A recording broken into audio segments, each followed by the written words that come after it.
इस particular session के अंदर हम प्रीवियस ईयर क्वेश्चंस को डिस्कस करने वाले हैं, और अगर आप इन प्रीवियस ईयर क्वेश्चंस की जो पीडीएफ है वो डाउनलोड करना चाहते हैं तो आप O2IAS Academy ऐप को डाउनलोड कर सकते हैं और वहाँ पे आपको इसका पीडीएफ मिल जाएगा।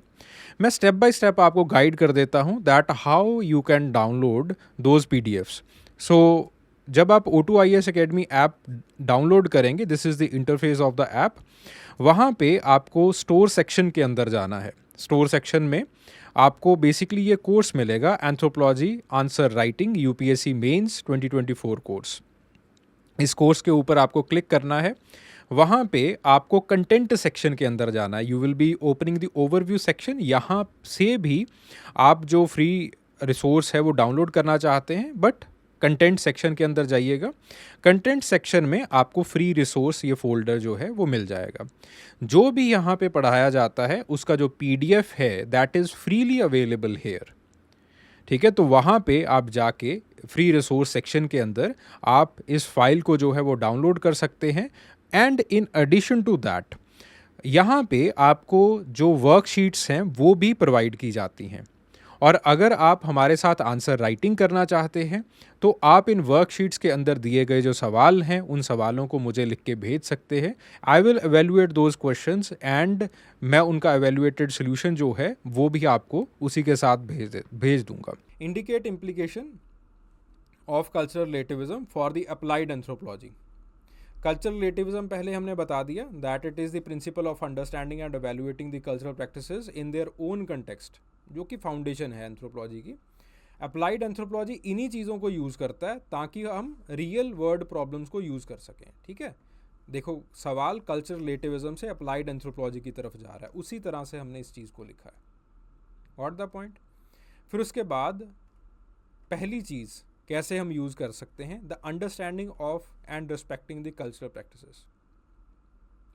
कल्चरल रिलेटिविज्म बेसिकली एक open minded approach, non judgemental approach जो है वो आपको देता है।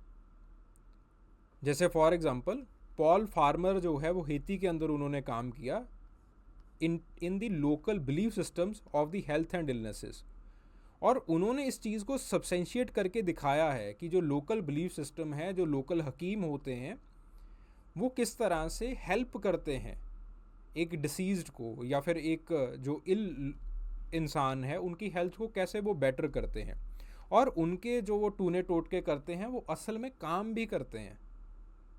उस चीज़ को उन्होंने पॉल फार्मर ने सब्सटेंशिएट करके दिखाया है, क्योंकि लोगों के रियल लाइफ हेल्थ स्ट्रेटजीज और स्ट्रगल्स को उन्होंने अपने वर्क के अंदर, हैती के अंदर दिखाया। अगर लेट से कल्चरल रिलेटिविज्म ना होता तो हम इस चीज़ को पूरी तरह से डिनाई कर देते, ये तो टूने टोटके हो रहे हैं, इससे क्या होता है, इससे कुछ नहीं होता है। ठीक है, जैसे फॉर एग्जांपल लिवर डॉग हम देखते हैं। ठीक है, उन्होंने कल्चरल रिलेटिविज्म नहीं पढ़ रखा। फिर उसके बाद जो है वो एग्जांपल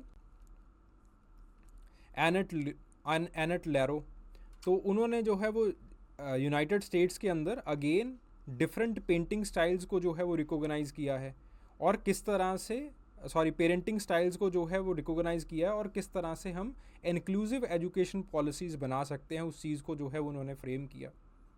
ठीक है, फिर उसके बाद अगली जो चीज़ है that is designing the culturally appropriate programmes and policies. इसको यहाँ पे भी लिख सकते हो आप, कोई दिक्कत नहीं है।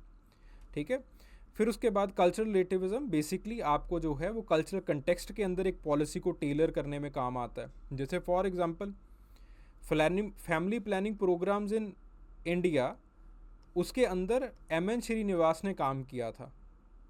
ठीक है, और जो लोकल कस्टम्स हैं, लोकल बिलीव्स हैं, उनके हिसाब से हम कैसे टेलर कर सकते हैं, ये उन्होंने जो है वो समझाया था, बताया था, ताकि वो जो है वो और एक्सेप्टेबल हो जाएं। सिमिलरली तांजानिया के अंदर जो है वो काज अरहम का काम है।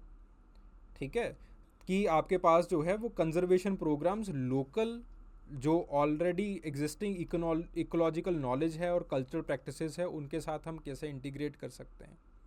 ठीक है, लॉरो नीचे भी आप लिख सकते हैं, यहाँ पे भी लिख सकते हैं एनेट के बारे में। फिर उसके बाद ये एथनोसेंट्रिज्म को चैलेंज करता है। जैसे फॉर एग्जांपल S.E. मैरी का काम है, जो हमने ऑलरेडी डिस्कस किया। कि कैसे हम इंटरनेशनल ह्यूमन राइट नॉर्म्स को कल्चरल कंटेक्स्ट के अंदर यूज़ कर सकते हैं। जेम्स फर्गसन का काम है, ठीक है। और उन्होंने जो है अगेन यही समझाया कि किस तरह से आप जो है वो डेवलपमेंट प्रोजेक्ट्स को लोकल कल्चर प्रैक्टिसेस के साथ जो है वो सिंक्रोनाइज कर सकते हो। देन उसके बाद सस्टेनेबल और एक्सेप्टेबल सॉल्यूशंस कैसे प्रमोट कर सकते हो।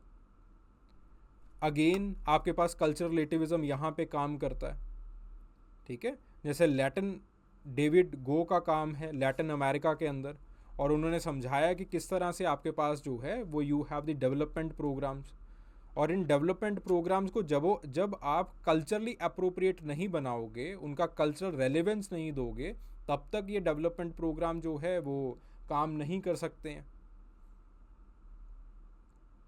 ठीक है। इंडिया के अंदर कोई एक प्रोग्राम बताओ ऐसा। Similarly you have the example of Ferrerman, चलो इसको छोड़ दो। सिमिलरली एथिकल कंसिडरेशंस, ठीक है। कल्चरल रिलेटिविज्म बेसिकली बताता है कि आपके पास जो है वो कैसे आप कल्चरल डाइवर्सिटी की रिस्पेक्ट कर सकते हो, एथिकल सेंसिटिविटी लेके आ सकते हो, ठीक है। जैसे नैन्सी स्पेंसर ह्यूज का काम है in the vulnerable population in the Latin America, ठीक है, as well as Meso American countries के अंदर, ओके। तो फील्ड वर्क के अंदर एथिक्स को लेके आने में भी जो कल्चरल रिलेटिविज्म है उसका बहुत बड़ा हाथ है, ठीक है। फिर उसके बाद हमने कंक्लूड कर दिया इस चीज़ को।